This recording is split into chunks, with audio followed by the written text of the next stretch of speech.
Hello guys, welcome back to my YouTube channel as tutorial. और आज के video में हम लोग कवर कर रहेंगे नॉन होमोजीनियस लीनियर इक्वेशन। सो हमारे वीडियो में already 2 non homogeneous linear equation की वीडियोस डल चुकी है, जिसमें हम लोगों ने पहले तो इसके बारे में समझा था कि ये पूरा होता क्या है। देन हम लोग ने नो सॉल्यूशन को कवर करा था। आज हम लोग solution exist, system is consistent, ये कवर करेंगे। जिसका सॉल्यूशन एग्जिस्ट करेगा तो उसके बाद क्या होगा। तो चलो चलते हैं, कंप्लीट करते हैं, लेट्स गो। सो ये हमारा क्वेश्चन है और इसमें पहले हम लोग ऑगमेंटेड मैट्रिक्स बनाएंगे। तो हम लोग मेंशन कर देंगे ऑगमेंटेड मैट्रिक्स।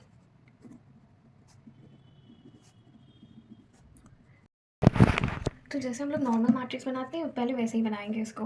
तो देखो ये इस इक्वेशन से 1 1 1 1 2 3 1 4 9। अब ऑगमेंटेड बनाना है हमें, तो इसके लिए जो ये होते हैं 3 4 6, इसको भी लिख देना होता है। तो 3 4 6 लिख दिया हम लोगों ने। अब इसकी हमें रैंक निकालनी है। रैंक किस किस की निकालनी होती है? रैंक हमें कोफिशिएंट की निकालनी होती है और रैंक हमें ऑगमेंटेड मैट्रिक्स की निकालनी होती है। तो चलो फिर वही निकालेंगे हम लोग। तो पहले ऑगमेंटेड मैट्रिक्स की रैंक फाइंड करेंगे इसी की। तो इसी से हम लोग इसको हाइड कर देते हैं, तो ये रैंक ऑफ कोफिशिएंट निकल आते हैं। और इसी को पूरा देखते हैं तो ये रैंक ऑफ ऑगमेंटेड मैट्रिक्स होती है। तो पहले ऑपरेशंस परफॉर्म करेंगे। तो इसके लिए ऑपरेशन लगेगा R2 के लिए, क्योंकि इससे 1 है, 1 तो बना हुआ है, इससे ये दोनों 0 बनाने हमें। तो R2 में लगेगा ऑपरेशन और R3 में ऑपरेशन लगेगा। तो ऑगमेंटेड मैट्रिक्स के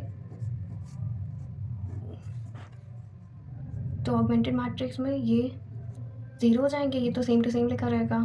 अब इसमें होगा चेंज, तो ये 2 - 1 1 बनेगा, ये 2 रहेगा और ये 1, ये 3 हो जाएगा, ये 8 हो जाएगा और ये 3। ठीक है। अब हमें इसको अपर ट्रायंगल मैट्रिक्स के फॉर्म में रिड्यूस करना होता है, तो इसके लिए ये लास्ट वाली एलिमेंट्स भी 0 होने चाहिए। तो इसको भी हम लोग 0 बनाएंगे। तो इसके लिए फिर ऑपरेशन लगाएंगे R3 में। तो R3 में ऑपरेशन लगाया तो ये रिड्यूस होकर आएगी। इसमें तो कुछ चेंज नहीं है, तो ये सेम टू सेम कॉपी कर दो। इसमें भी कोई चेंज नहीं है, सेम टू सेम कॉपी होगा।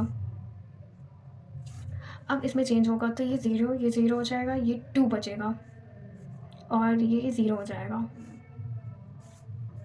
तो इस बार हमारा जो रैंक आएगा ऑगमेंटेड मैट्रिक्स का वो 3 है, क्योंकि देखो यहाँ पर लास्ट वाले में तो कोई 0 बना ही नहीं ना, तो तीनों में नॉन ज़ीरो वैल्यूज़ हैं, तो इसलिए 3 आ जाएगा। और जो हमारा कोफिशिएंट का रैंक है वो भी इस बार 3 आएगा, क्योंकि अगर हम इसको हाइड करेंगे तो यहाँ पर तो 2 एलिमेंट है ना, अभी ये 0 नहीं बना, तो इसीलिए ये भी इस बार 3 रहेगा। तो इसका मतलब जो हमारा सिस्टम है वो कंसिस्टेंट है। तो system is consistent, it means system has a solution. तो अब इसके आगे, तो ये जब ये दोनों इक्वल हो गए तो हमें ये भी लास्ट में चेक करना होता है ना कि ये नंबर ऑफ अननोन्स के भी इक्वल है। तो हाँ, हमारी मैट्रिक्स 3/3 की है और ये नंबर ऑफ अननोन्स के इक्वल है।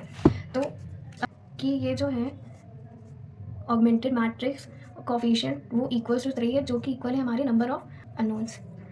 तो हमारा जो सिस्टम है, system has a unique solution.